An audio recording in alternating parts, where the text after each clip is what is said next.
Análisis de cómo está el panorama político para cómo culmina este 2024 y también con esas miras de cómo inicia el 2025, que vamos hablando exactamente de esas fechas que están allí a la puerta, como el 10 de enero, y también una de esas fechas que pues se menciona estos días es la toma de posesión también del nuevo presidente electo de los Estados Unidos, que también influye en la dinámica de alguna forma venezolana, con nuevas autoridades, con nuevas medidas. Pero hablando de estas fechas y que mencionábamos, por ejemplo, del 10 de enero, que bueno, se dice, las cosas no se solventan con una fecha. ¿Cuáles son esas expectativas que usted ve que tiene el ciudadano y qué también es ese mensaje que se le puede dar ante esa dinámica de la gente que se pregunta en la calle qué pasará, qué va a pasar, qué sigue después, qué viene para este próximo año? Sí, bueno, a mí me duele mucho porque siento que los comunes, las personas que no está, digamos, vinculada a la política, que no tiene el oficio político, que es un oficio como el de zapatero, pues tú no sabes cómo se hace un zapato, pero te pones el zapato toda la mañana. Ahora no, eso requiere un oficio. Entonces los ciudadanos se dejan a veces ilusionar por discursos que son como hechicería, como juegos de prestidigitación, trucos de mago. Por supuesto, si tú estás en un desierto y tienes un sol arriba terrible y estás muerto de sed y no ves para los lados nada y de pronto ves allá en el fondo un pequeño oasis, pues sales corriendo para el oasis, aunque sea un espejismo. Entonces, este truco de colocar espejismos y un espejismo tras otro. Entonces, cuando llegas ahí, no, el espejismo no está aquí, pero míralo, está más allá. Entonces, no, es que el oasis quedaba más lejos. Entonces, hay que seguir corriendo para el otro espejismo. Entonces, esta idea de espejismo tras espejismo lo que hace es producir un enorme desencanto en la población, que es lo que uno percibe, ¿no? Los ciudadanos lo que quieren al final de cuentas es ocuparse de su vida, de criar a sus hijos, de tener suficiente dinero. Sus dificultades económicas. Exactamente. Entonces, más que eso, más que una fecha, es decir, ¿cómo recuperamos la economía del país? Bueno, lo primero que hay que hacer es levantar las sanciones, porque lamentablemente ninguna política, ni porque Delcy diga que quiere privatizar 300 empresas, es muy difícil que vengan 300 grandes empresarios, en particular de Occidente, que son los que están más cerca de nosotros, ¿no?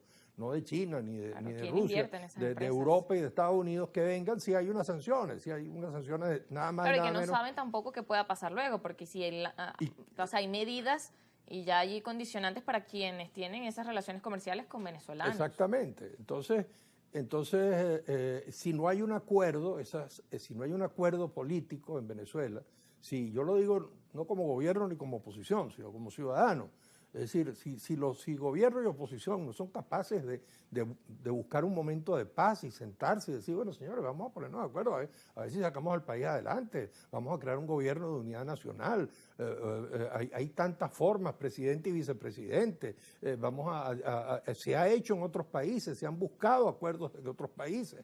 En Polonia, cuando se salió del comunismo, los que venían a sustituir a los comunistas no le dijeron, váyanse para su casa y tienes un salvoconducto para que te vayas del país. No, cogobernaron con ellos. El presidente siguió siendo durante 2 años Jaruzelski, general comunista, y era jefe de Estado y jefe de las Fuerzas Armadas. Y el ministro de Interior era comunista.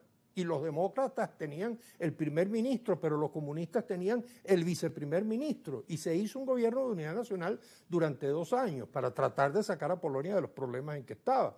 Bueno, ¿por qué nosotros aquí, por qué los venezolanos no podemos hacerlo? Nosotros tuvimos en nuestra historia 2 momentos de unidad, que fueron la unidad que logramos en la independencia, para poder lograr la independencia, que se expresa en la alianza entre Bolívar y Páez, aristócrata de Caracas y plebeyo de los Llanos, y se unieron, y nos unimos después con Nueva Granada, con Santander, y logramos una gran unidad latinoamericana para lograr la independencia. Después logramos la unidad para crear la democracia y salir de las dictaduras, y desde Acción Democrática hasta el Partido Comunista, pasando por COPEI y por URD, logramos una unidad nacional en un determinado momento, y se salió de la dictadura y se conquistó la democracia. Claro, y que como decía, hay también allí palabras que habría que evaluar. ¿Cómo alcanzar que realmente se avance en eso que usted decía, eso de cogobernar, y la palabra también de alternabilidad? ¿Cómo avanzar en eso y cómo avanzar en esos procesos de entendimiento? Porque como decimos, ambos lados están cada quien en su en su esquina y ninguno piensa dar un paso, o por lo menos eso no lo hemos visto Sí, es públicamente. lo que llaman los expertos del juego suma cero. Es decir, si gano yo, pierdes tú. Y si ganas tú, pierdo yo. Ese es el juego que está planteado entre ellos. Y los expertos hablan del juego sumar-sumar, que es el juego donde ganan los dos. Entonces, cuando se logra construir un consenso, en España para salir de un régimen fascista como era el franquismo, que convirtió a España en el segundo país del mundo después de Camboya con la locura del Khmer Rojo de los comunistas. España es el segundo país del mundo con más fosas comunes. Eso la gente quizás no lo sabe. España es el segundo país del mundo que tiene más fosas comunes después de la guerra civil y después de la mortandad posterior a la guerra civil y los fusilamientos del franquismo.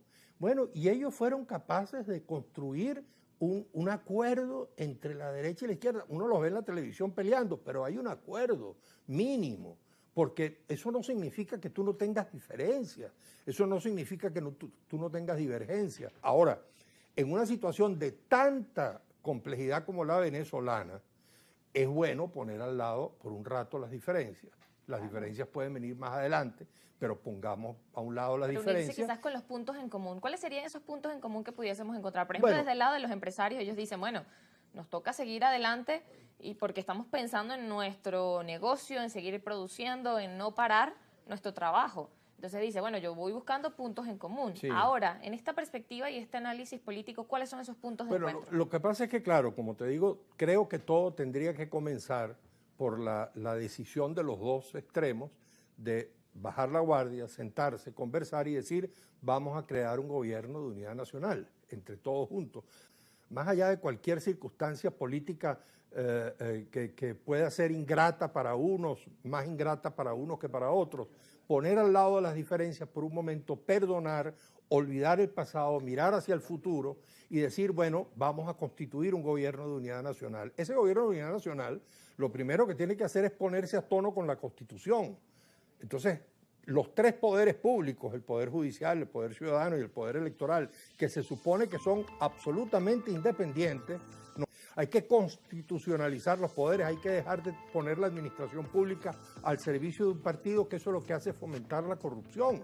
Hay que reinstitucionalizar las Fuerzas Armadas con mucho respeto por nuestros militares y permitirles a los militares que sean una institución como manda la Constitución, exactamente como manda la Constitución, que no está al servicio de personalidad, ni de individualidad, ni de parcialidad política alguna. Y después la economía. Yo creo que hay un consenso entre el gobierno y la oposición en que se trata de avanzar a una economía de mercado donde haya mucha propiedad privada que genere riqueza. Entonces, pero creo que hay un consenso en que se requiere que haya empresa privada que genere riqueza, que genere empleo y entonces abrir la economía, para lo cual es necesario levantar las sanciones, para lo cual es necesario el acuerdo, porque si no hay acuerdo, los señores allá de Estados Unidos, si no ven que la oposición y el gobierno de Venezuela se ponen de acuerdo, no van a levantar las sanciones nunca, ¿no? Claro, eso es justamente lo que se ha pedido, ver esas condiciones. Por ejemplo, en un principio era, bueno, dependiendo de lo que pase, si están las condiciones para que se realicen las elecciones, bueno, podemos colocar allí y pensar en el levantamiento o no de las sanciones. El otro espejismo que tú dices que tienen algunos ahora con Trump, ¿no? Ahora para el 20. Bueno, de eso vamos a hablar luego de la pausa. Ya venimos con más argumentos.